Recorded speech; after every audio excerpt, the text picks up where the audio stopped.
Vamos a orar, hermanos. Padre, te damos gracias, bendito Dios, porque tú eres creador de todas las cosas. Porque por ti, Señor, estamos aquí. Porque tú eres el motivo de nuestra alabanza, Señor. Y porque tú prometiste en tu palabra, Señor, que en donde estuviesen 2 o 3 reunidos en tu nombre, tú estarías ahí en medio de ellos. Te damos gracias, Padre, por tu presencia en este lugar. Te rogamos, Señor, nos acompañes, que tu Santo Espíritu, Señor, hable a través de nuestra boca, Señor, y que traigamos la verdad que tú deseas. Bendícenos, Señor. Te lo pedimos en el nombre de Jesús, nuestro Señor y Salvador. Amén. Amén.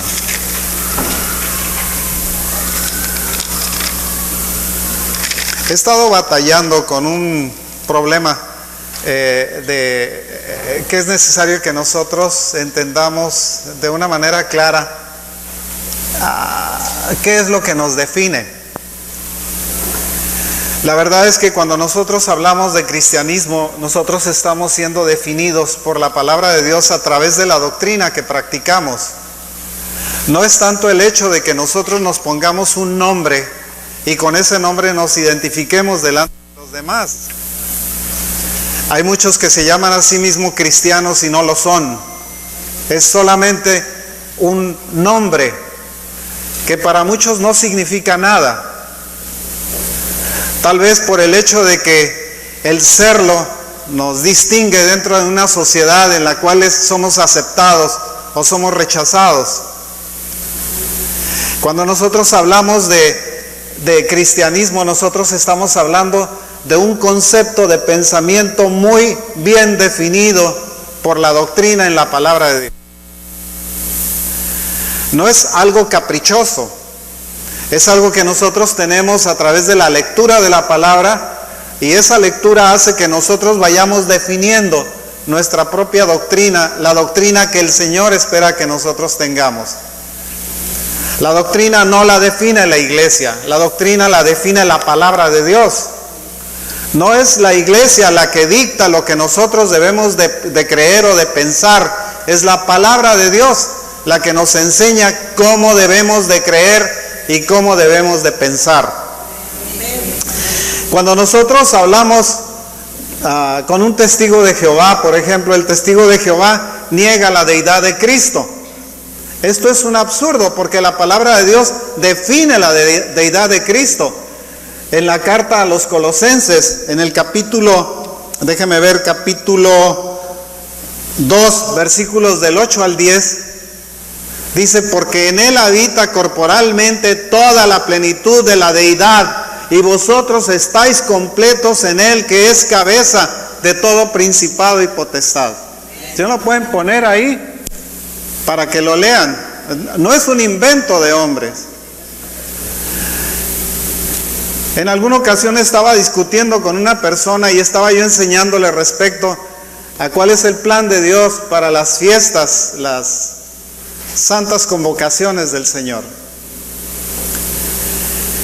Y cuando llegamos a ese punto, él me dice: dice, pero eso fue escrito por hombres. Le digo: ¿cuál es tu problema? Todo lo que ha sido escrito en el mundo ha sido escrito por hombres.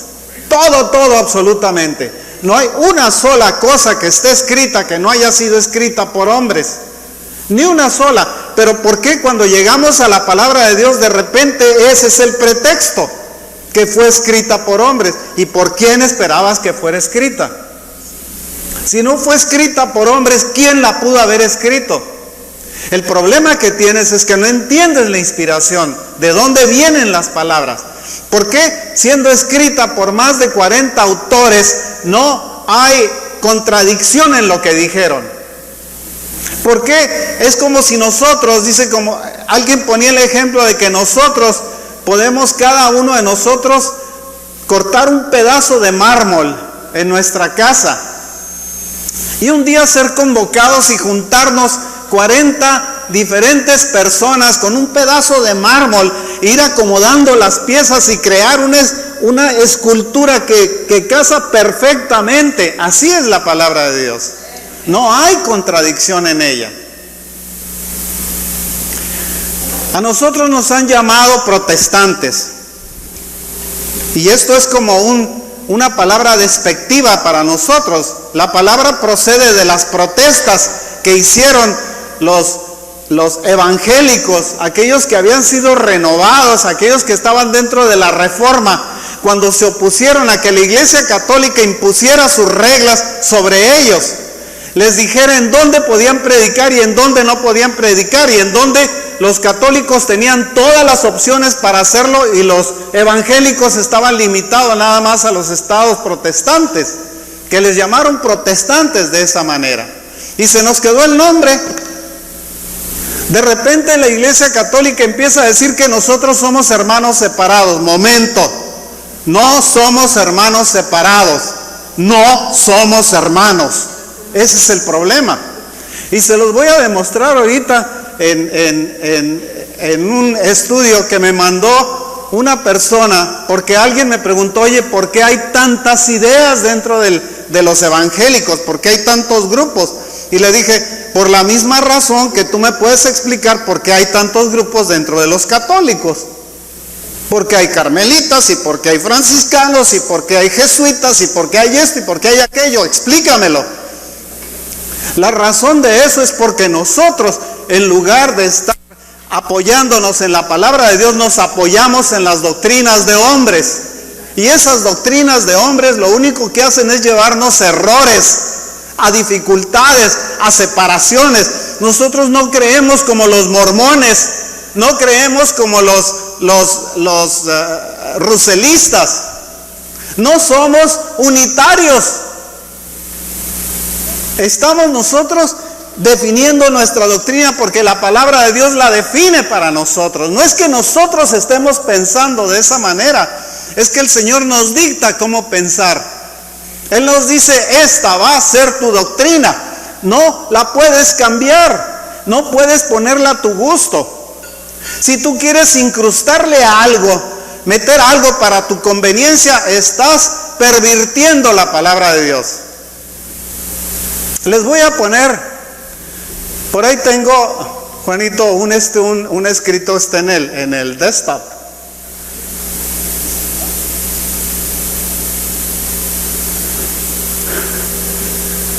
Esto, quiero enseñarles esto. Estos son los 10 mandamientos de la Iglesia Católica. Yo quiero que abran su Biblia y que vean lo que son los 10 mandamientos de acuerdo a Éxodo 20. Y les voy a decir cuál es el problema. Vean lo que dice el primer mandamiento: amarás a Dios sobre todas las cosas. Eso es cierto, pero ese es el resumen de la ley dada por el Señor Jesús. Cuando le preguntaron cuáles son los mandamientos más importantes, dijo: amarás al Señor tu Dios y amarás a tu prójimo como a ti mismo. Dice, este es el resumen de la ley. Pero eso no implica el resumen de la ley. Y les voy a decir la razón. La razón es porque había que quitar de aquí del primero: no tendrás dioses ajenos delante de mí. Y entonces, ¿en dónde metían a María? Entonces, ¿en dónde ponían a los demás? ¿En dónde ponían a los santos?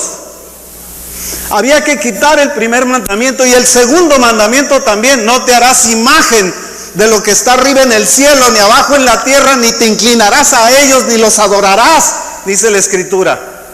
Porque eso definía la doctrina del pensamiento de aquellos que seguían al Señor. Y aquí lo quitaron, lo suprimieron. No pronunciarás el nombre de Dios en vano. Ese es el tercer mandamiento, no es el segundo. Y dice en vano. Eso no significa que nosotros no podamos jurar en el nombre de Dios. Lo podemos hacer, pero no lo podemos hacer vanamente. Santificarás las fiestas. ¿Cuáles? ¿De qué fiestas están hablando? ¿Acaso la Escritura no dice en el cuarto mandamiento, dice, guardarás el séptimo día? No lo dice así. ¿Por qué lo cambiaron? Porque había necesidad de cambiarlo para el nacimiento del sol, ponerlo en el domingo. Entonces suprimen el sábado de los 10 mandamientos. Y así le tienen que rellenar hasta 10. Y ya van a ver el último. no consentirás pensamientos ni deseos impuros. ¿Será necesario ponerlo ahí? Bueno, podemos nosotros ver los errores de doctrina que hay y que impusieron para que pudiera entrar pensamientos, digamos, de origen pagano dentro de la iglesia, porque la iglesia se fundó en el siglo IV. Nada de sucesión apostólica. Esa es una mentira también. Quiero que me pongas por ahí el estudio que había traído. Sí, Juanito. ¿Cuál es el pensamiento teológico que tenemos aquí? Está aquí abajo, y lo que piensa la Iglesia Católica y lo que piensan los protestantes conservadores. Sí.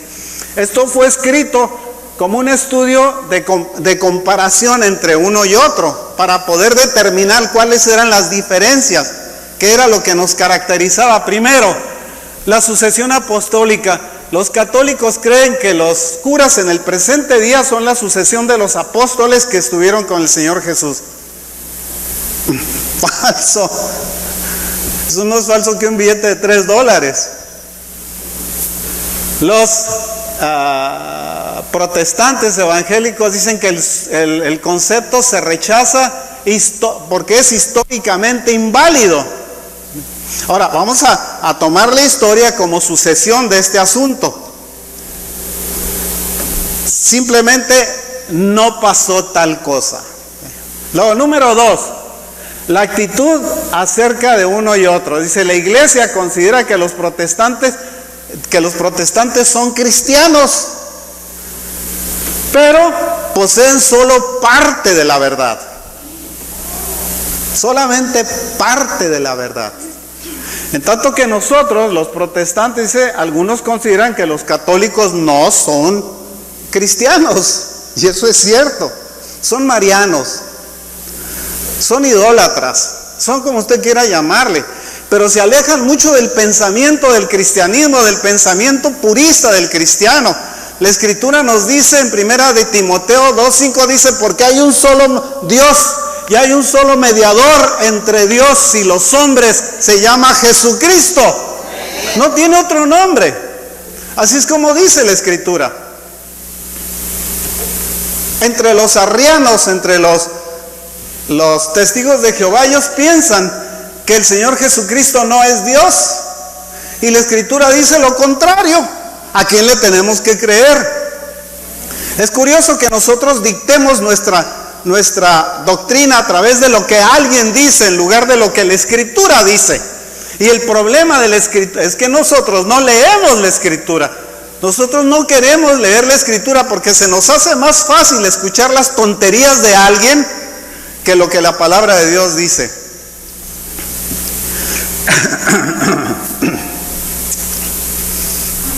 Les decía en Colosenses 2:8 al 10, a ver si lo puedes pasar.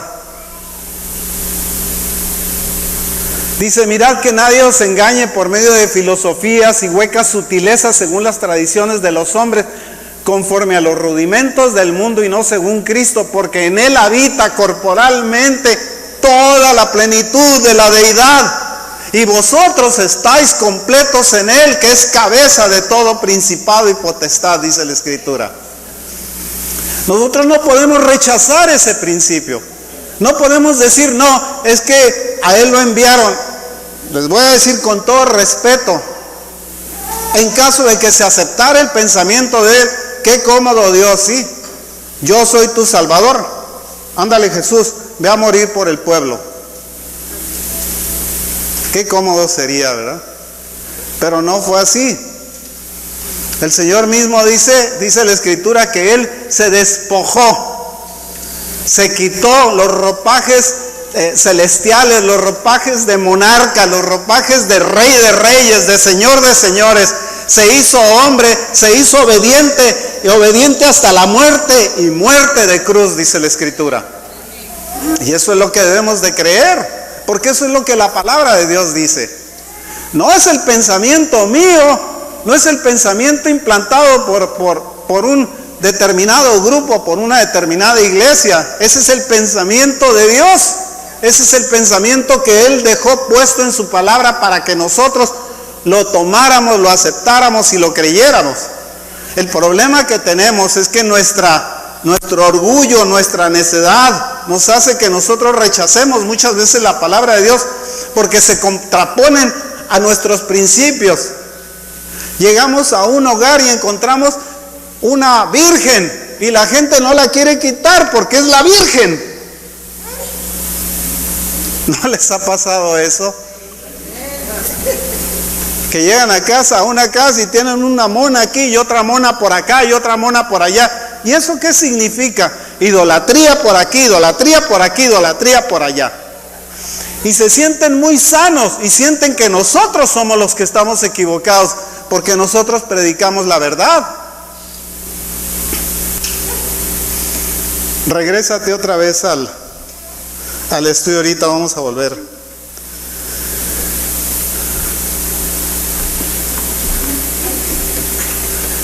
La autoridad dentro de la iglesia dice que está puesta nada más en la jerarquía de la iglesia. La autoridad dentro de la iglesia, de acuerdo a los protestantes, está en el creyente. Nosotros somos la autoridad en la iglesia. ¿Sabe que la iglesia no existiría si nosotros no existiéramos?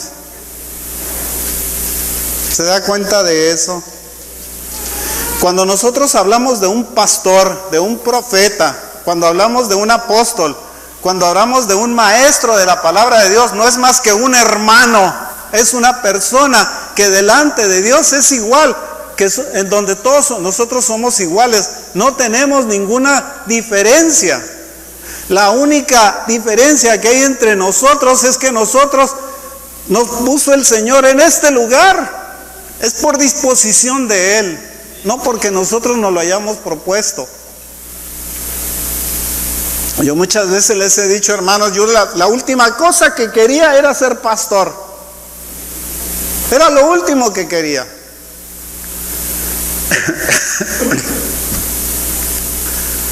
Hay testigos de eso. A mí en mi casa me profetizaron que yo iba a tener una iglesia. Y que no, ¿sabes qué? No, yo no quiero ser pastor. Pero nosotros no conocemos el camino del Señor. Y ahí nos fue llevando y nos fue llevando y nos fue llevando hasta que terminamos de pastores. Y no lo queríamos.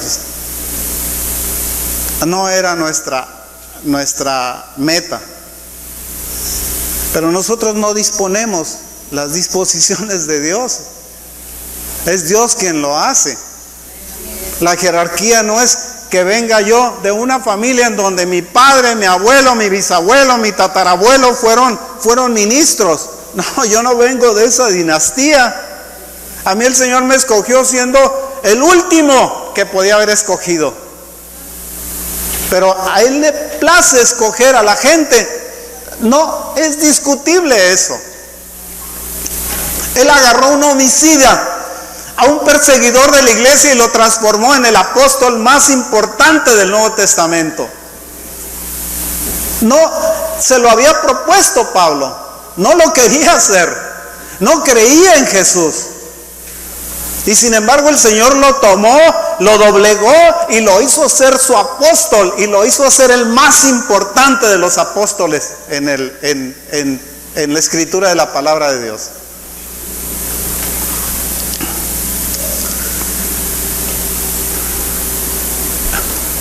El bautismo, el significado.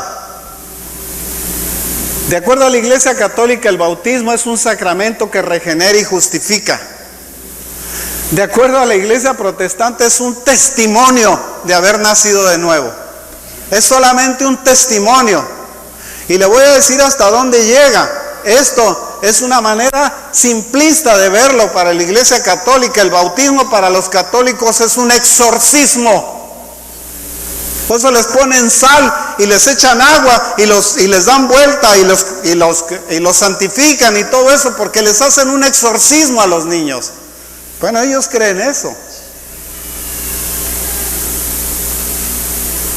Pero para nosotros el bautismo solamente es Es un testimonio público de que nosotros somos creyentes y que hemos obedecido a la palabra de Dios. Es lo único. Cuando nosotros nos metemos en una pila bautismal y nos sacan de la pila bautismal, no vemos ángeles, ni el cielo abierto, ni nada de eso. Sencillamente estamos haciendo un testimonio público de que somos creyentes.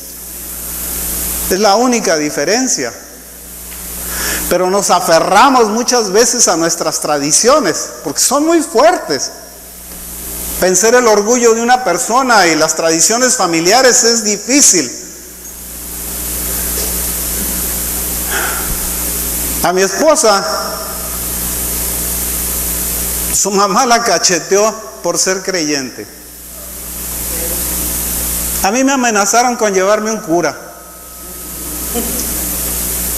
Porque a veces se tiene que enfrentar a su propia familia para demostrar que hay un error y que la única forma, el único camino que nosotros tenemos no es a través de un mono, a través de una imagen. El Señor Jesucristo dijo: yo soy el camino, la verdad y la vida. Nadie, dice, viene al Padre sino por mí. Y nosotros debemos de creer eso y tenerlo como principio de nuestra vida. La única verdad que nosotros tenemos se llama Jesús. El único camino que tenemos para llegar al cielo o para tener vida eterna se llama Jesús. Y la única forma de verdad que tenemos en este mundo es Jesús. No hay dos verdades, porque si hubiera dos verdades, una sería contraria o contradictoria a la otra, y por lo tanto las dos serían mentira. O estamos pendientes de la verdad que el Señor nos da, o nosotros rechazamos esa verdad y tomamos nuestras propias verdades y nos las asimilamos y que pensamos que porque alguien lo dijo, algún hombre lo escribió, debe ser cierto.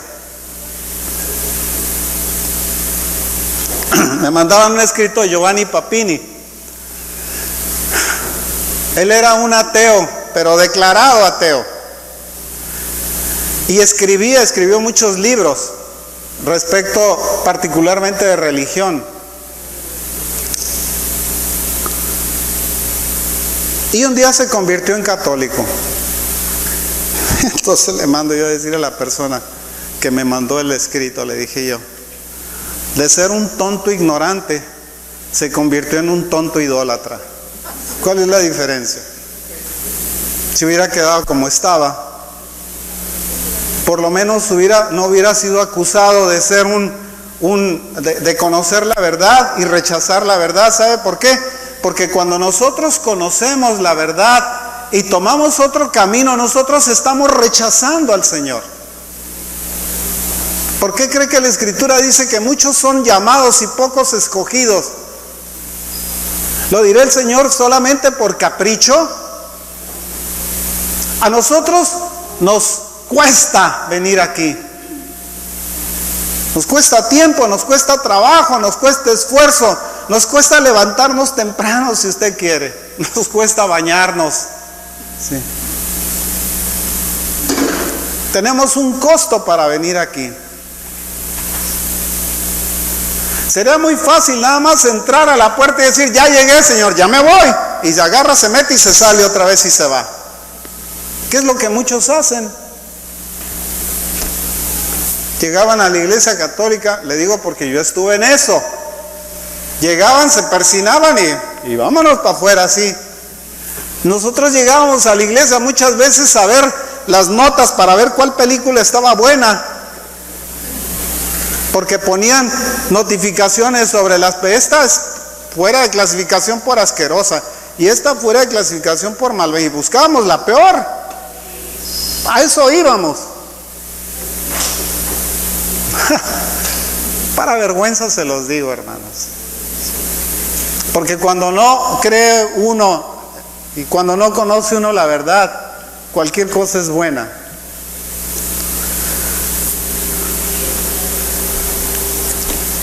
El tiempo del bautismo, usualmente hecho en la infancia, puede ser hecho más tarde cuando la persona se agrega a la iglesia. Eso es lo que dicen los católicos. Para los evangélicos no. El bautismo se debe hacer a una persona adulta. que sea una persona que tenga conciencia de lo que está haciendo, porque no es un acto mágico. Otros no podemos agarrar y bautizar a un niño. ¿Para qué? Pues mejor báñalo. ¿Para qué? El niño va a pensar, pues me están dando otro baño. No tiene propósito. Porque el bautismo es algo que se hace en conciencia. ¿Por qué cree que el Señor se bautiza hasta que tiene 30 años? ¿Por qué no lo llevaron cuando estaba chiquillo o aprovecharon que estaba en el templo para meterlo a bautizar? La forma en la que lo reconoce el bautista es: he aquí el Cordero de Dios que quita el pecado del mundo. El oíd, dice. Y nosotros muchas veces oímos las voces de hombres. Pase la siguiente, sí. El estado de la Biblia históricamente nos enseña que los escritos originales de los autores son inerrantes, y esto está siendo debatido por la iglesia, ¿sí? Por la iglesia católica. Por la iglesia evangélica, para nosotros, la palabra de Dios no se equivoca. No tiene errores. ¿Oyó? La formación o el contenido de la iglesia incluye los originales 73 libros de la Biblia, como se especifican por el concilio de Hippo y el concilio de Cartagena, que se formaron en el siglo V. ¿Sí? Después de que Constantino y Teodosio obligaron a todos los idólatras a que tuvieran que aceptar la religión cristiana como la religión oficial. ¿Qué cree que llevaron para allá? Si usted agarra y convierte a una persona que se dedica al vudú, ¿qué cree que va a hacer? Se va a llegar sus prácticas vuduistas y las va a poner en práctica, aunque se diga cristiano. ¿Entiende la diferencia? Eso pasa en muchas partes del mundo. Muchos disque llamados cristianos hacen eso. ¿Sabe qué? Entonces, no son cristianos. Porque tú no puedes tener una práctica idolátrica dentro del cristianismo. No se puede, no se debe hacer. Lo puedes hacer, pero no lo debes hacer. Ahora, no se trata de que nosotros le digamos al Señor día a día: perdóname porque soy un idólatra. ¿Qué cree que le va a decir el Señor? No, si tú eres un practicante, lo que tienes que hacer es salirte. Y una vez que te salgas, entonces eres perdonado. ¿Qué es lo que nos pasó a nosotros? Precisamente. Sí. A no ser que usted venga de una iglesia evangélica bien establecida, de donde usted ya haya aprendido la verdad desde el principio, y lo único que hizo fue cambiar geográficamente. De otra manera, nosotros venimos del pecado, de la idolatría, venimos de la porquería del mundo, y el Señor nos llamó. No teníamos derecho a ser llamados. Nos llamó el Señor porque el Señor es bueno y porque mostró su bondad hacia nosotros, en que aún siendo pecadores, dice la Escritura, Cristo murió por nosotros. Esa es la diferencia. Más adelante dice los 73 libros. Algunos anglicanos incluyen todos los 73 libros. ¿Por qué los anglicanos? Los anglicanos lo único que hicieron fue cambiar de tener al Papa como su jefe, tuvieron al rey de Inglaterra como su jefe. No hubo cambio.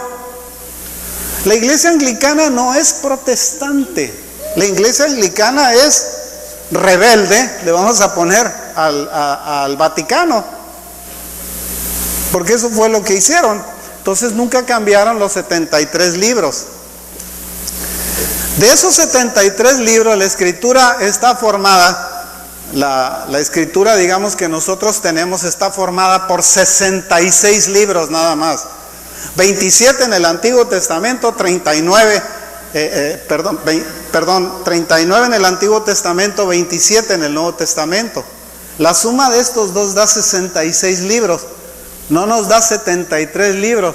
7 libros se consideran libros apócrifos. Allí hay una razón para ello. La historia es que ellos tomaron las versiones de la Septuaginta. La Septuaginta fue una versión que se hizo dentro de la dinastía Ptolomea para poderla incluir dentro de la biblioteca de Alejandría. Se tomaron 200 años en traducirla.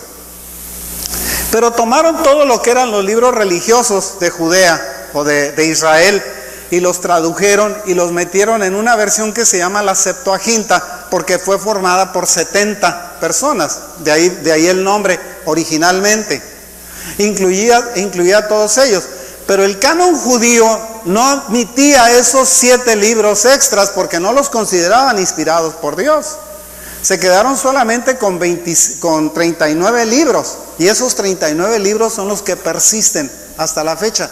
Nuestra Biblia, Reina Valera, Dios habla hoy, etcétera, está formada por esos 39 libros nada más, no por los 73. Nosotros no tenemos macabeos, porque muchos de ellos fueron formados después de Esdras, del tiempo de Esdras, ¿sí? Y después del tiempo de Esdras, lo único que hicieron fueron hacer libros históricos. Ahí tenemos Bel y el dragón, tenemos Baruch, tenemos sabiduría, etcétera, que fueron hechos después de ese tiempo. Es histórico también. Más adelante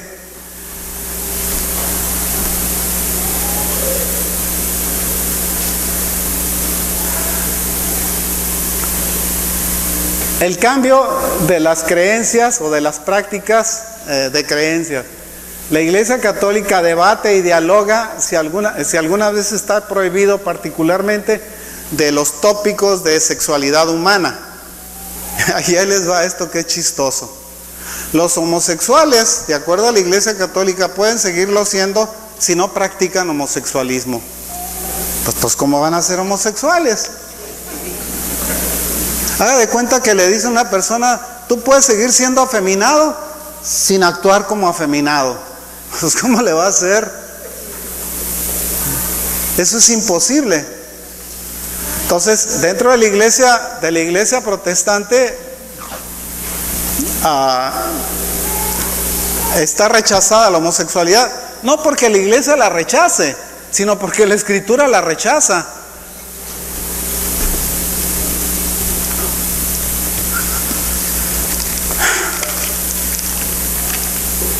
Primera de Corintios 6:9. A ver si no me equivoco. ¿No sabéis que los injustos no heredarán el reino de Dios? No erréis, ni los fornicarios, ni los idólatras, ni los adúlteros, ni los afeminados, ni los que se echan con varones. Eso es lo que dice la Escritura, no lo dice un pastor que esté enojado con ellos. Eso es lo que dice la Escritura, y eso es lo que debemos de creer. ¿Por qué tenemos que creer las ideas, digamos, de un hombre diciendo están justificados porque no lo practican y están justificados por esto? Es muy clara la Escritura respecto a ese tema. Y no solamente aquí, esto es Nuevo Testamento. El Antiguo Testamento está plagado de eso, está lleno de esas afirmaciones en donde el Señor rechaza todas esas cosas como prácticas. ¿Suena duro? ¿Se les hace que debiera de cambiar el tema? Más adelante, vuelto otra vez a mis temas. La estructura pues es jerárquica. La selección del clero es por designación. Dice además, todos varones y casi todos sin casarse, casi. Aunque por ahí tienen muchos sobrinos y algunos de ellos, sí. Déjenme hacerles una aclaración nada más. Y es una pregunta, y voy a hacer una pregunta a las mujeres.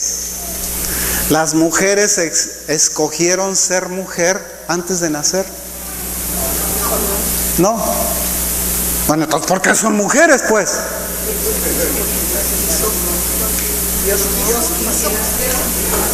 ¿Y usted cree que si las cosas fueron de esa manera, Dios tendría empacho en decirle, tú no, porque tú eres mujer y las mujeres están prohibidas aquí? No, hermano, la presencia, fíjese lo que pasó con la muerte del Señor Jesucristo. El Señor Jesucristo murió para que nosotros recibiésemos perdón y justificación, ¿sí? Cuando ellos fueron echados del Edén, fueron echados los dos.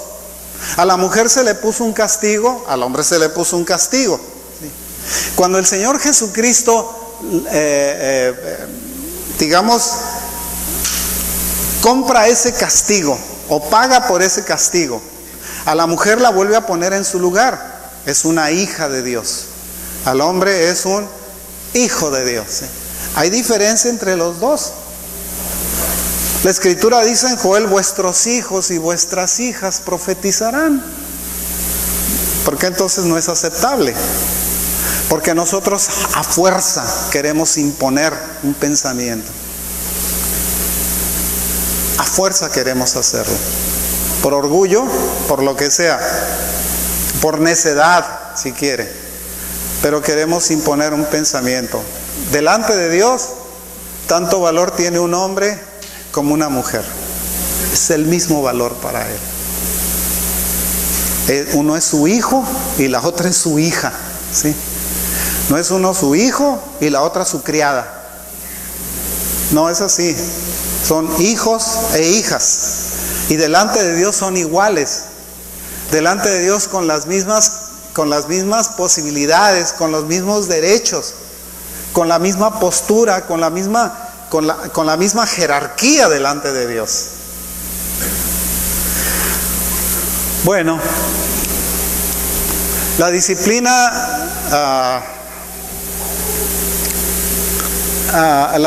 dentro de los miembros, pues, los miembros pueden ser negados los sacramentos o pueden ser excomulgados. Una gente no puede disponer que alguien pierda su comunión con Dios porque Él lo dispone. La comunión con Dios es una cuestión personal, ¿sí? Nosotros tenemos comunión con Dios porque queremos tener comunión con Dios. Podemos nosotros rechazar esa comunión, decir, hoy no voy a la oración. Bueno, pues tú estás rechazando la comunión. La relación que tú tienes con Dios es una relación personal, ¿sí? No es una relación impuesta. Es una relación personal y por lo tanto esa relación personal tú eres el único capaz de guardarla o de rechazarla. Si tú aceptas al Señor Jesucristo y luego lo rechazas, sencillamente te sales de la comunión de Dios. Tú lo hiciste, no lo hice yo, lo hiciste tú mismo. Yo no tengo la capacidad para hacerlo por ti. Acuérdense que el Señor Jesús decía, bendecid, bendecid y no maldigáis, ¿sí? No está prohibido que nosotros hagamos una maldición a alguien. La Escritura dice que nosotros no tenemos ese derecho. Eso no nos corresponde a nosotros hacerlo. Nosotros lo único que podemos hacer es bendecir a una persona o quedarnos callados. No podemos maldecir a nadie, por mucho mal que nos haya hecho. Más adelante, la acción ecuménica. La iglesia ve la fragmentación de la cristiandad como a miles de fe distintas, de grupos de fe distintas, como un pecado, ¿sí? Bueno, porque es un pecado para ellos, pues porque no están con ellos, pues. Pero si nosotros vemos lo que es la fragmentación de la Iglesia Católica dentro de sus principios, miren, en Brasil el 90% de los cristianos practican otra religión. El 90%. ¿Haití cómo está? ¿Qué cree que le ha pasado a Haití? Le ha pasado a Haití lo que le ha pasado porque son muy buenos. Le ha pasado lo que le ha pasado porque se dedican al vudú, porque se dedican a prácticas satánicas. Yo no estoy maldiciendo a nadie, yo sencillamente les estoy dando una verdad histórica, si quieren, pero real. Algunos ven a los católicos como no cristianos, por lo tanto ellos deben ser tratados como almas perdidas. Esto es para el pensamiento del evangélico, del protestante radical, si quiere, ¿sí? A la par con los budistas, con los hinduistas, con los musulmanes, con los que se dedican a Wiccans.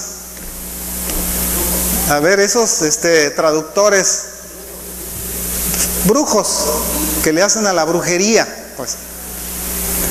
Dice, etcétera. Otros ven a los católicos como hermanos en Cristo y se unen a ellos en proyectos sociales, ¿sí? Eso lo pasa también, y pasa seguido. El perdón del pecado. Dice que en la iglesia católica se logra a través del arrepentimiento personal a un ministro, a un pastor o a un cura, ¿sí? A lo que sea, pues, que esté trabajando dentro de la iglesia. Y en emergencias, algunas veces, en un ritual público comunitario. En algunas iglesias ortodoxas orientales, dice, y en algunas iglesias católicas, también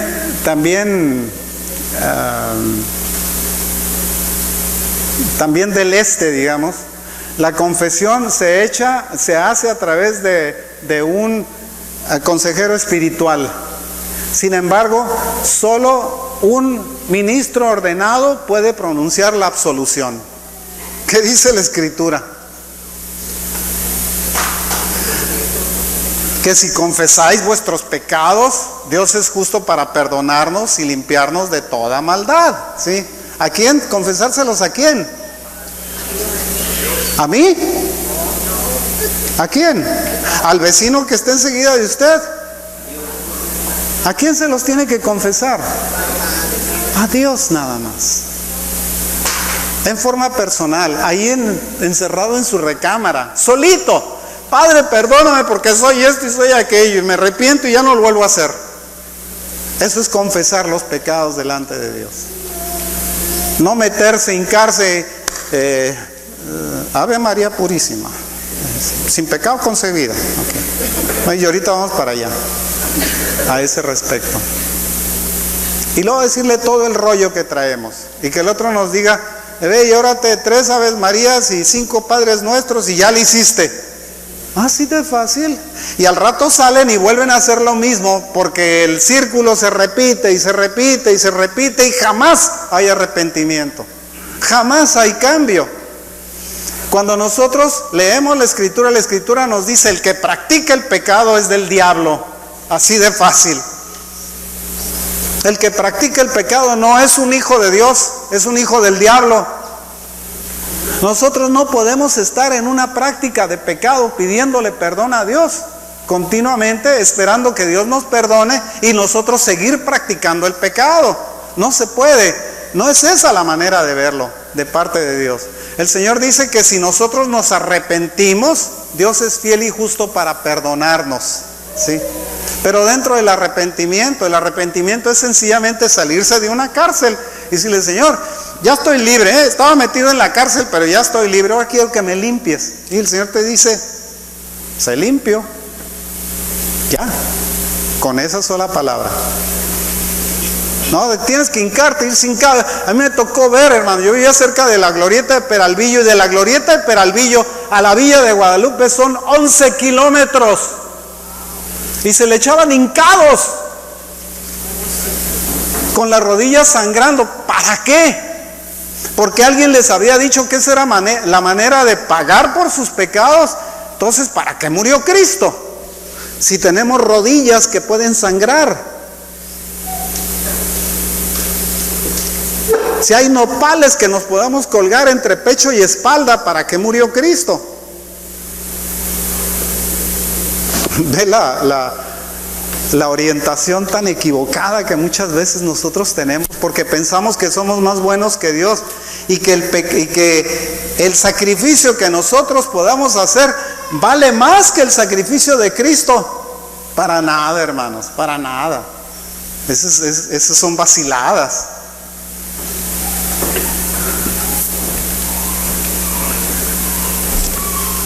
El perdón de pecado dentro de la iglesia evangélica normalmente se logra a través de la oración a Dios el Padre o a Jesucristo directamente, sin ningún intercesor humano. ¿Sí? ¿No yo? Eso es muy diferente a llamar a la gente a decirle: voy a orar por ti para que tengas sanidad. Ahí sí hay intercesión humana. Porque el Señor nos dice que nosotros oremos por los enfermos y que les impongamos las manos. Ese es un mandato que el Señor nos da. Pero no nos dice: órale para que los pecados les sean perdonados. No, eso no nos lo dice a nosotros. Ese es un asunto muy personal. Luego,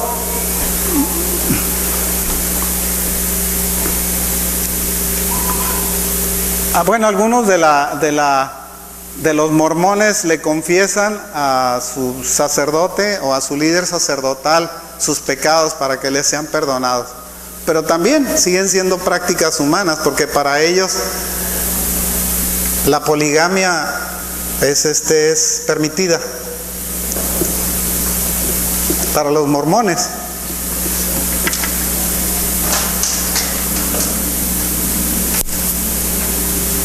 El que sigue, por favor. El infierno. Más que un lugar físico, el infierno es un estado de estar envuelto en el dolor, la frustración y la vaciedad de una vida sin Dios. ¿Eso es lo que dice la Escritura?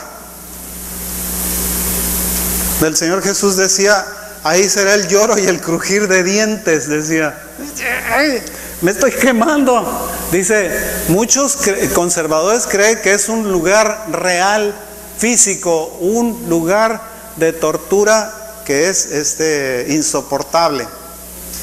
Porque eso es lo que dice la Escritura. ¿Sí? La pregunta es: ¿a quién le creemos? Es mucho más cómodo decir: no, el infierno está aquí en la tierra. No, hermanito, el infierno es un lugar físico. ¿Sí? El Señor Jesús lo dijo, ¿sí? Cuando les pone el ejemplo de Lázaro y el mendigo, Lázaro y el hombre rico, ¿sí? Cuando mueren los dos, el hombre rico dice: deja de perdida que le avise a mis parientes que no vayan a caer en este lugar. Dame oportunidad de pasar. Y le dice el guardián, digamos, de ese espacio: entre Lázaro y tú hay un abismo, hay una cima, ¿sí? Tú no puedes pasar para allá y él no puede pasar para acá. De manera que no le puedes avisar. Te tienes que quedar de este lado, del lado que te tocó, ¿sí? Por disposición de Dios. Porque eso es lo que dice la Escritura que es. No lo cambiamos. Esto no lo escribió alguien que dijo: no, voy a buscar la manera de castigar a esta bola de pecadores. No lo hizo de esa manera. La Escritura dice que Dios es bueno y que su misericordia es para siempre. Y que Él murió por nosotros, que aún siendo pecadores, Cristo murió por nosotros. No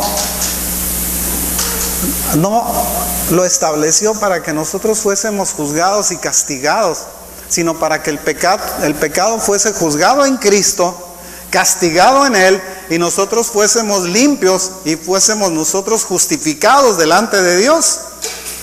Esto si nosotros nos mantenemos justificados delante de Dios.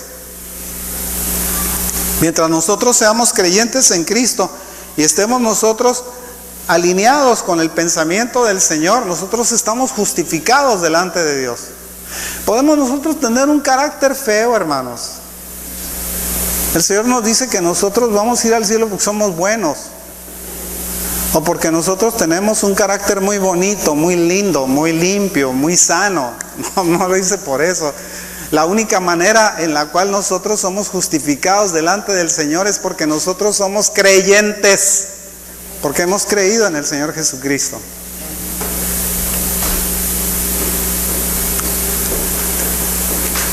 No voy a pasar lo de la homosexualidad, la naturaleza, porque los católicos piensan que el homosexual nació homosexual, ¿sí? Y que por lo tanto no puede cambiar su naturaleza homosexual. El homosexualismo es un pecado de práctica. Una vez le dije yo a una persona, imagínate a Dios castigando a un cojo o a un ciego que nació ciego o nació cojo. Imagínate que lo castiga por ser ciego, por ser cojo.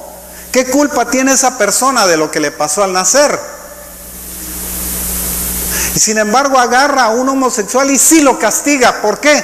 Porque es un problema de conducta. Es un problema de práctica, de conducta, que es rechazado por Dios. Por eso es que lo rechaza. Fíjese la justificación que le ponen. Sin embargo,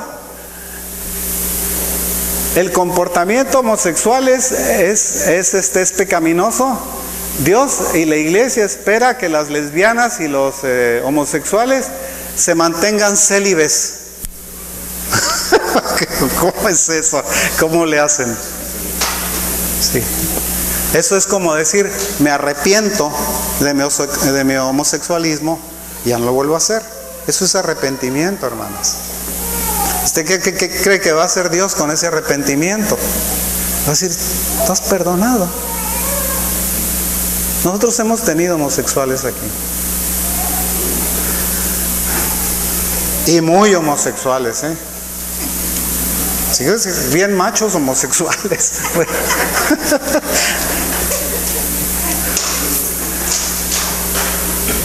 La Inmaculada Concepción de María.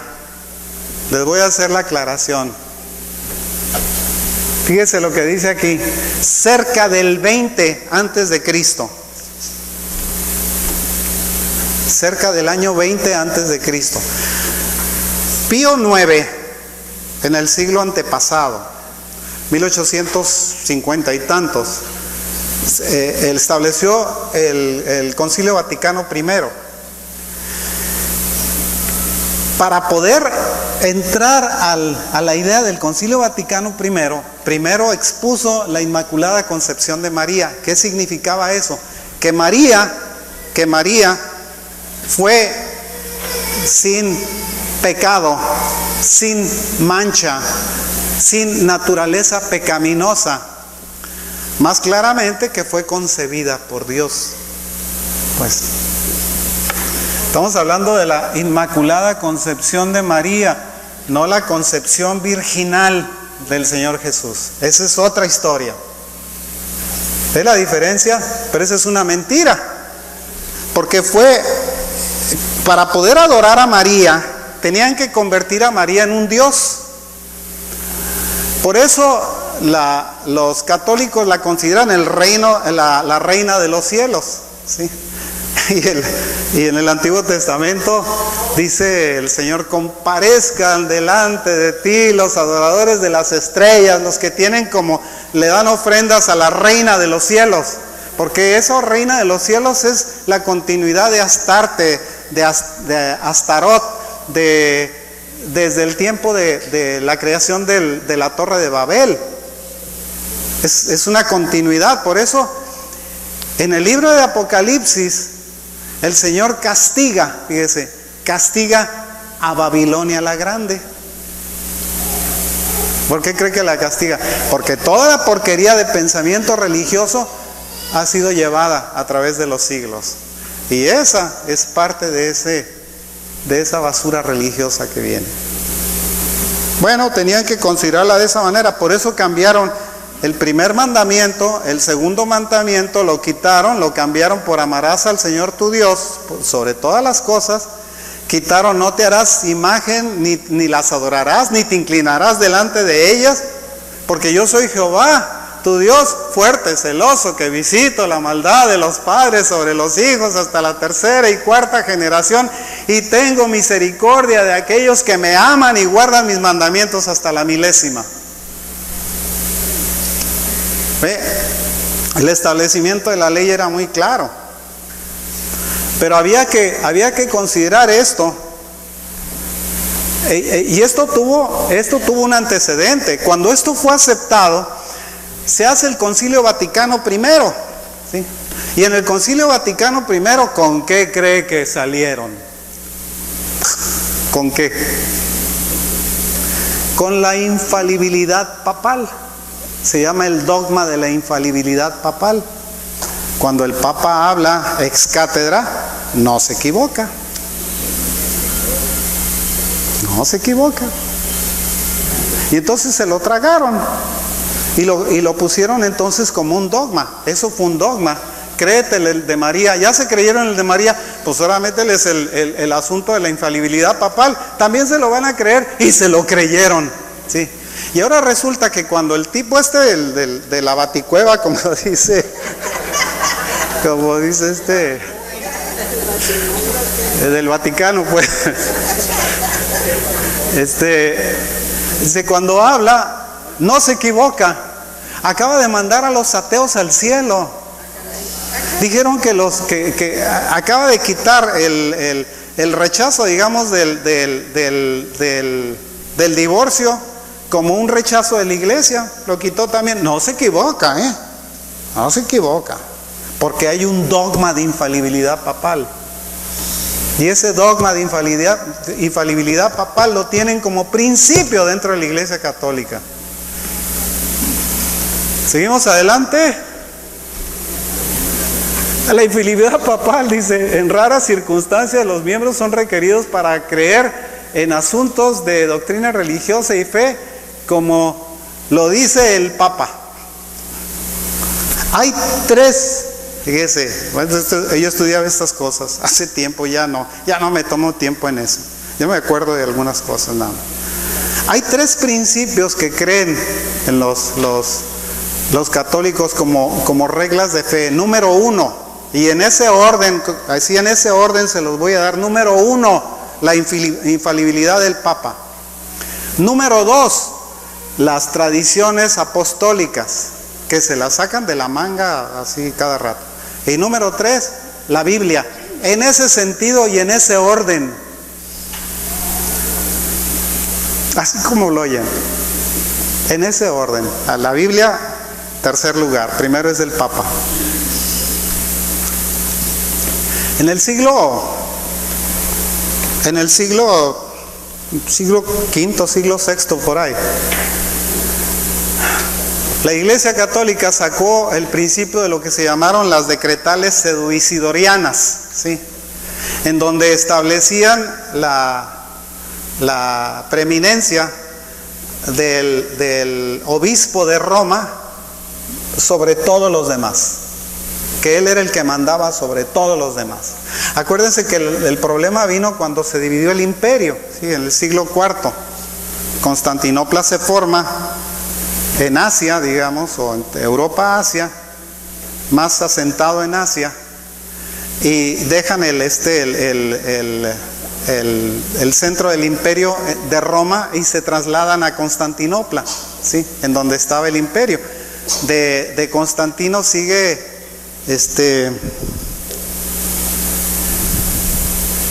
Constantino implanta la imposición, digamos, del pensamiento cristiano a los creyentes. Ahora todo el mundo va a tener que ser cristiano, ¿sí?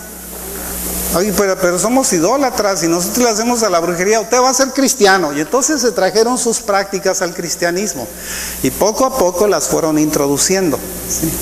De donde salen los monos, las monas, los crucifijos, el agua bendita y todas esas ondas que inventaron, ¿sí? Porque fueron prácticas idolátricas. Teodosio impuso ya como obligatorio que todo ciudadano del Imperio Romano fuese cristiano. Fue hasta el siglo VIII digo, por si no conoce la historia, fue hasta el siglo VIII cuando Carlos Martel echa para afuera a la invasión turca o la invasión de los moros, que establecen lo que se conoce con el nombre del Sacro Imperio Romano, ¿sí? Que es el que toma la hegemonía de Europa y es el que manda en Europa. Por eso ellos ponían reyes y quitaban reyes, ponían emperadores y quitaban emperadores. Por eso la valentía ahí tienen la valentía de Lutero, ¿sí? A Lutero le dijo, delante del emperador de Carlos V, le dijo: arrepiéntete, rechaza tus pensamientos. Y Lutero le dijo: cuando me lo demuestres en la Biblia lo hago, mientras yo soy capaz de morir por ella. Ese fue su valor, ¿sí? Que se enfrentó al emperador, al hombre todopoderoso del mundo, y salió adelante.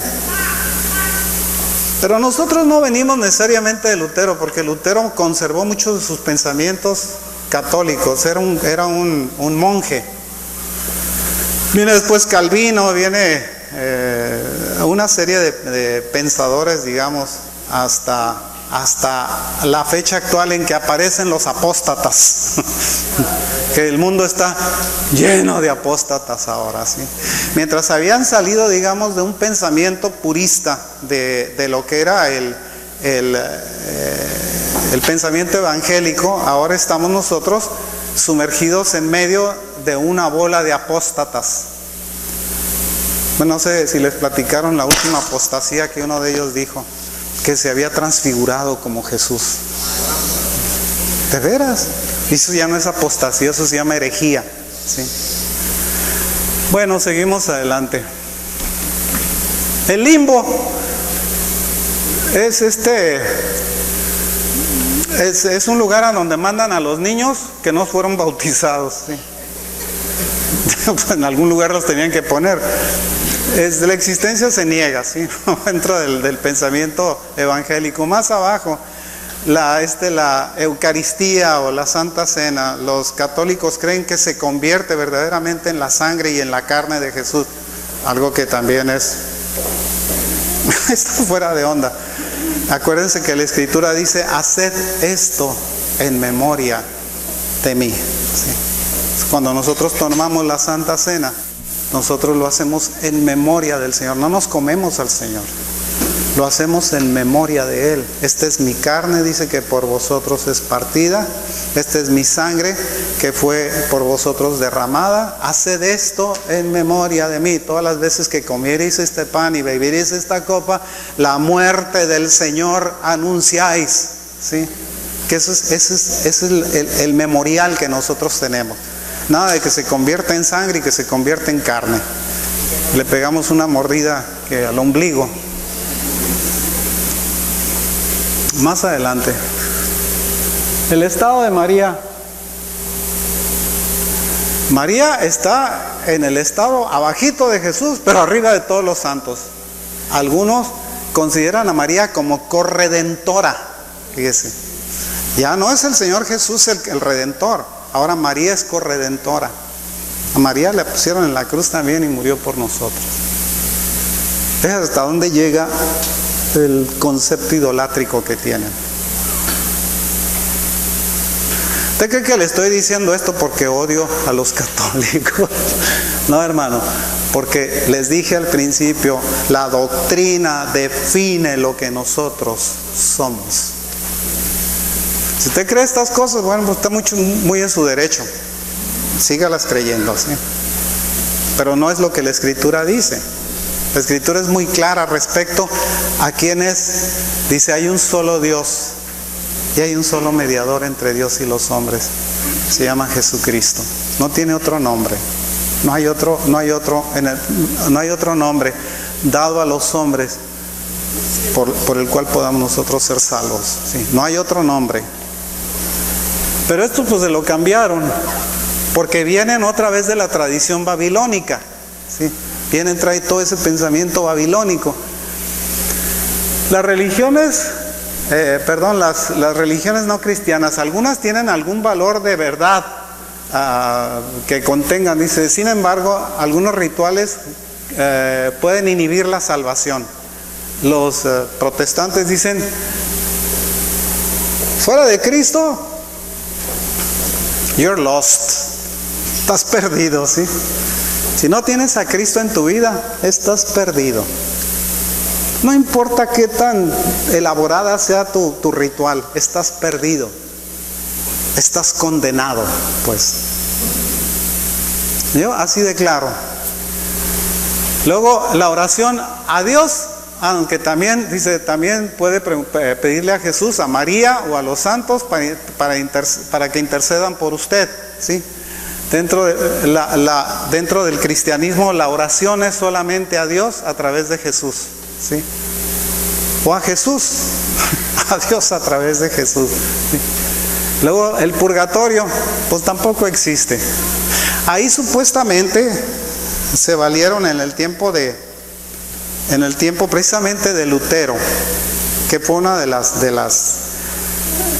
tesis que Lutero puso, fue que con la venta de las bulas papales sacaban a los individuos, a las almas del infierno, las ponían en el purgatorio. Cuando pagaban, por supuesto, pues había feria de por medio, ¿sí? Pues no es gratis el asunto. Entonces había feria, pagaban y los sacaban de ahí, los mandaban al purgatorio para que el purgatorio se pudieran graduar y llegar al cielo, ¿sí? Era, haga de cuenta, como, pues si pagaban mucha feria, pues los mandaban directamente del infierno al cielo, ¿sí? Depende de la cantidad con la que se cayeran. Esa fue una de los reclamos de Lutero, precisamente. Los sacramentos son las formas de la gracia. Los sacramentos son símbolos de gracia nada más. Para ellos el matrimonio es un sacramento. No en Hollywood, sí, por lo menos. O no lo consideran así. En cuanto a los santos, dice, los santos forman la mayor parte de la religión. La gente puede orar a los santos y pedirles para que intercedan delante de Dios. Borraron primera de Timoteo 5:2 o 2:5 o 5:2.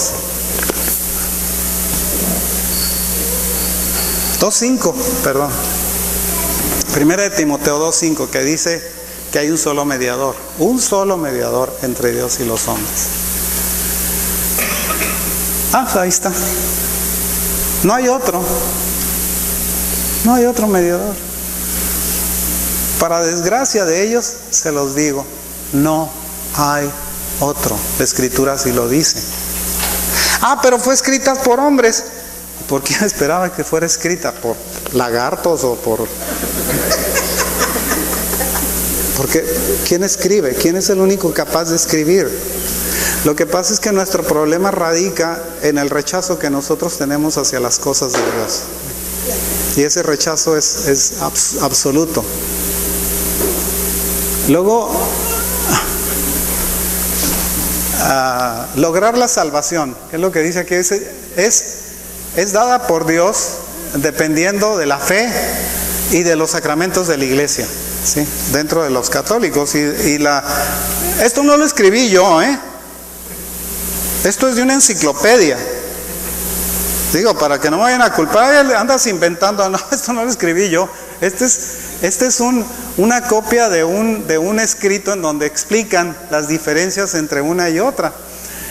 La salvación es dada solamente por Dios, dependiendo únicamente en el arrepentimiento individual y en confiar en Jesús como Señor y Salvador. Ese es el meollo. No tiene nada que ver con las obras. La Escritura dice así claramente, dice, por gracia sois salvos. Y esto es un don de Dios, dice. Y no por vosotros, o no es logrado por vosotros, dice, no por obras, para que nadie se gloríe. Las buenas obras fueron puestas por Dios para que vosotros anduvieseis en ellas, ¿sí? O sea, ni de las obras somos responsables, fíjese, porque fueron puestas por Dios. Y por la gracia de Dios somos salvos. Y esto es como un regalo que el Señor nos dio, ¿sí? No tiene nada que ver con nuestra nuestro comportamiento, salud, como quieran llamarle. Ok.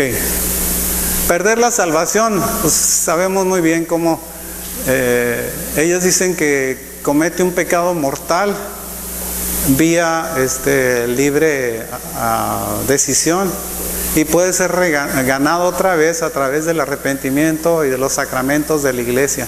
No sé cuáles son los sacramentos de la iglesia. Ha de ser ir a misa, ¿sí? Es como lo consideran como un sacramento. Pero dentro de del cristianismo dice esta es la idea, y este es un error. Bueno, y aquí hago la aclaración, esta es una idea y este es un error. Esto de aquí, para mí es un error de los bautistas, ¿sí? Porque los bautistas dicen que una vez que una persona es salva, y es salva para siempre, no importa lo que haga. No, Pablo dice, no, venga yo a ser heraldo para ustedes y luego perderlo, dice, o estar yo destituido o perdido. La salvación es algo que se pierde o que se puede perder, porque se puede renunciar a ella. Nada de que una vez salvo, ya salvo para siempre. No. La salvación hay que cuidarla, con temor y con temblor hay que cuidarla, ¿sí? Eso es lo que dice la Escritura y eso es lo que nos aconseja. Ahora, la salvación entre los no cristianos, es posible que estos fuera de la Iglesia Católica Romana puedan ser salvados a pesar de sus errores, de las religiones, sus errores religiosos o de sus creencias. Sin embargo, las creencias de algunas religiones y prácticas hacen esto difícil, ¿sí? Dentro del cristianismo esta tal cosa no es cierta, ¿sí? La salvación se obtiene a través del arrepentimiento y a través de la confesión delante de Dios. Nada de que estoy en la bautista, estoy en la presbiteriana, yo pertenezco a la metodista. No tiene nada que ver eso, absolutamente nada que ver, ¿sí? Porque la relación con Dios es personal nuevamente, ¿sí? Luego las estatuas, la veneración de estatuas e imágenes de Jesús, María y de santos individuales son comúnmente encontrados en lugares sagrados católicos. Sin embargo, los creyentes se espera que veneren a las personas representadas por las estatuas, pero no a las estatuas mismas. Perdón, ¿qué significa eso? Digo que yo no puedo llorar a la estatua, pero a la persona que representa así. Pues, ¿qué haces cuando honras a Zeus? ¿O qué creen que pasaba cuando honraban a Astarte? ¿Usted cree que estaba la estatua ahí? Sí, estatuita mía.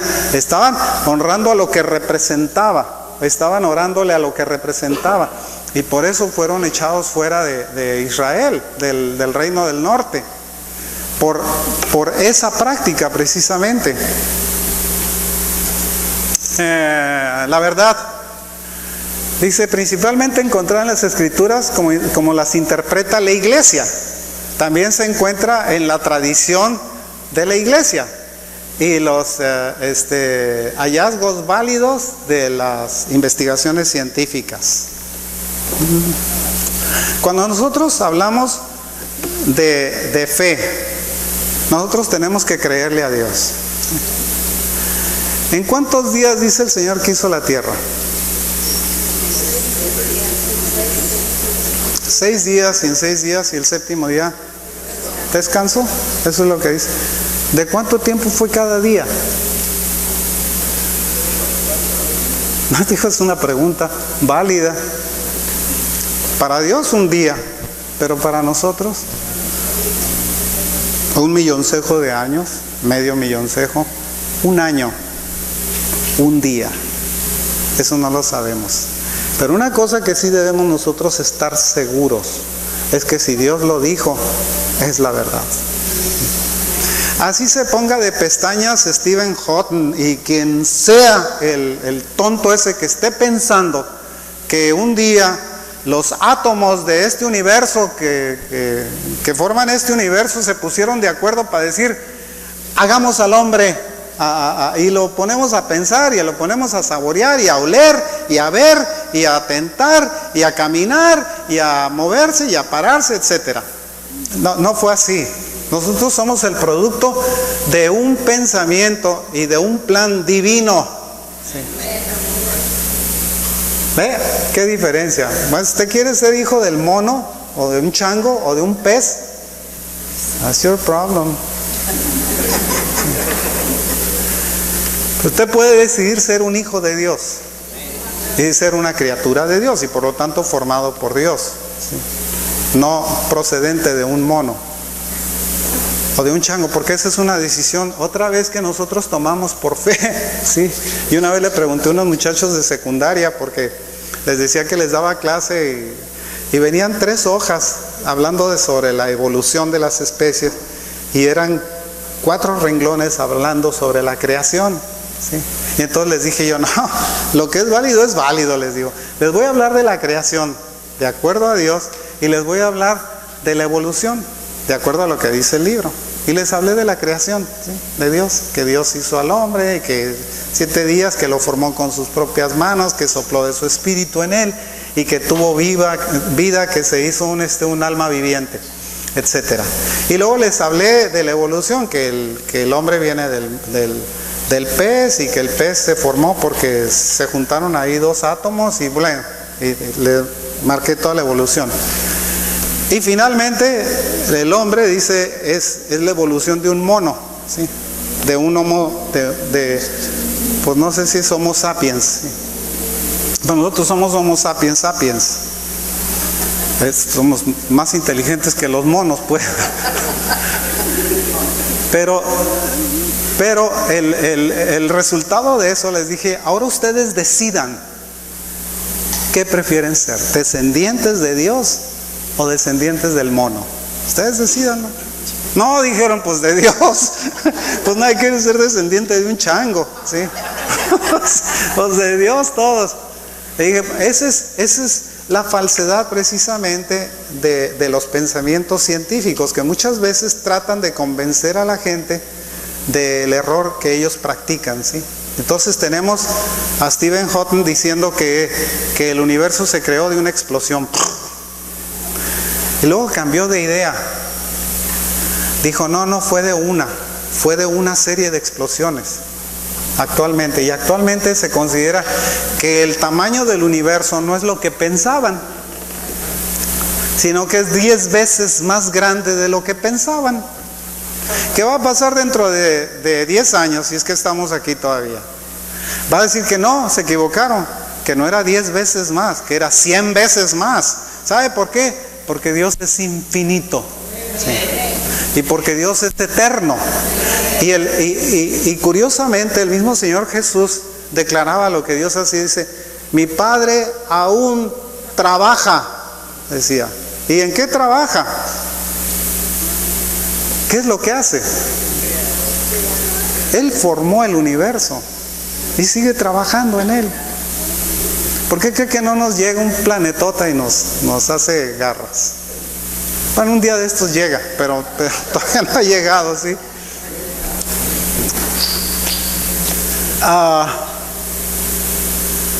Dice que los cristianos creen que la verdad solamente se encuentra en la Escritura y es interpretada a través de la presencia del Espíritu Santo en la persona que es salva, su congregación o su denominación, ¿sí? Pero está hablando de individuos. ¿Okay? La siguiente, por favor.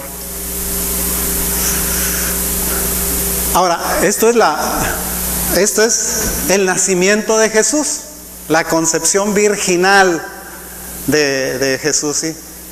¿Es cierto? Es cierto.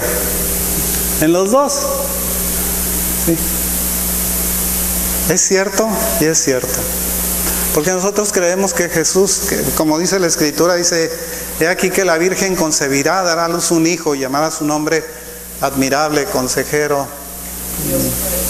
Padre eterno, príncipe de paz. Y la visibilidad de la iglesia, la jerarquía de la iglesia, incluyendo los laicos, con el espíritu de la iglesia, referido como la esposa sin mancha de Cristo. La iglesia Por la iglesia es un ente universal, hermanos. Nosotros somos parte solamente de un todo, ¿sí? Así como nosotros creemos, hay otros creyentes en el mundo. No somos únicos. Hay congregaciones que creen como nosotros por todo el mundo, ¿sí?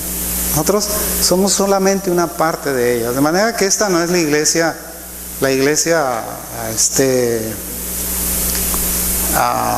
ejemplo o base o como quieran llamarles, y como ellos lo suponen.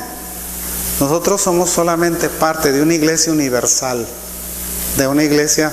Católico significa universal, se pusieron el nombre, pero alguien dijo que era la iglesia católica, apostólica, evangélica. Sí, pues eso de romana, pues le echaron para afuera y pusieron evangélica nada más. Pero no, inclusive eso está afuera, porque muchos evangélicos ya se le andan hincando al Papa. Y andan diciendo que estaban equivocados y que tienen que regresar a la verdad. ¿A cuál verdad? ¿A la mentira? ¿Vas a regresar habiendo tan necios sois? Les decía Pablo a los Gálatas, habiendo empezado por el Espíritu, vais a terminar por las obras de la carne. Tan necios sois, dice. Y les hace una observación también. Dice, me he hecho vuestro enemigo por deciros la verdad. Esa es una pregunta que le estaba haciendo a los Gálatas. ¿Acaso me hice tu enemigo por decirte la verdad? Que es lo que pasa muchas veces cuando nosotros le decimos la verdad a alguien, parece que lo constituimos como enemigo, ¿sí? Y se hace enemigo nuestro porque nosotros le dijimos la verdad. Pero pues espero que no pase aquí. No me hice enemigo de ustedes por decirles la verdad. Lo único que hice fue plantearles las diferencias para que no se sientan menos cuando un católico llegue y le dice, tú eres un hermano separado. No, perdóname, pero no somos hermanos para empezar. Tú eres un mariano, yo soy cristiano, para empezar, ¿sí? Nuestras diferencias son radicales, son profundas. Tú tienes a Cristo como si fuera uno más. Para mí Cristo es único, ¿sí? Tú tienes a Dios como si a Dios lo pudieras manipular a través de las disposiciones de un individuo. Y no, las disposiciones de Dios son eternas, son válidas y no cambian. Amén. Que Dios les bendiga, hermanos. Que el Señor les guarde y que conservemos la doctrina como algo que transparenta nuestra vida y que hace que nosotros estemos más conscientes de en quién hemos creído, ¿sí? Y que nosotros pongamos esta fe, digamos, no en lo que les digan aquí, sino en lo que la Escritura dice, porque la Escritura es la palabra final de Dios, ¿sí? Aquí es donde está contenida la verdad, y esa verdad, por esa verdad vivimos, ¿sí? Que Dios los bendiga, hermanos.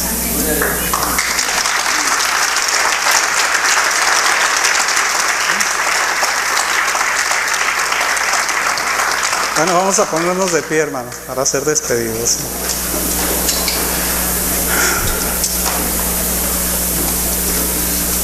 Padre, bendito seas, Señor. Te damos gracias, mi Señor, porque tú, Señor, nos escogiste siendo, Señor, lo desechado del mundo, Señor, lo más infame, Señor. Tú nos tuviste, Señor, dentro de tu gracia, Señor, y tú nos llamaste para que nosotros fuésemos tus hijos. Te pido, Padre Celestial, que tú, Señor, nos acompañes, que seas con cada uno de nosotros, Señor, que día a día, Señor, la luz de tu palabra sea más y más intensa en nuestra mente y en nuestro corazón, y que podamos vivir por ella, Señor, y que podamos nosotros contestar, Señor, a aquel que demande la razón de la esperanza que hay en nosotros, Padre. Que podamos nosotros decirle esa verdad, que tengamos nosotros el conocimiento para hacerlo. Bendícenos, Señor, guárdanos. Te damos gracias, Señor. Te pedimos que seas con cada persona que está aquí, Señor, que tú les acompañes en todo momento. Te lo rogamos en el nombre de Jesús, nuestro Señor y nuestro Salvador. Amén. Que Dios les bendiga, hermano. Abrácense, dense un abrazo, que el Señor les guarde, que el Señor les bendiga.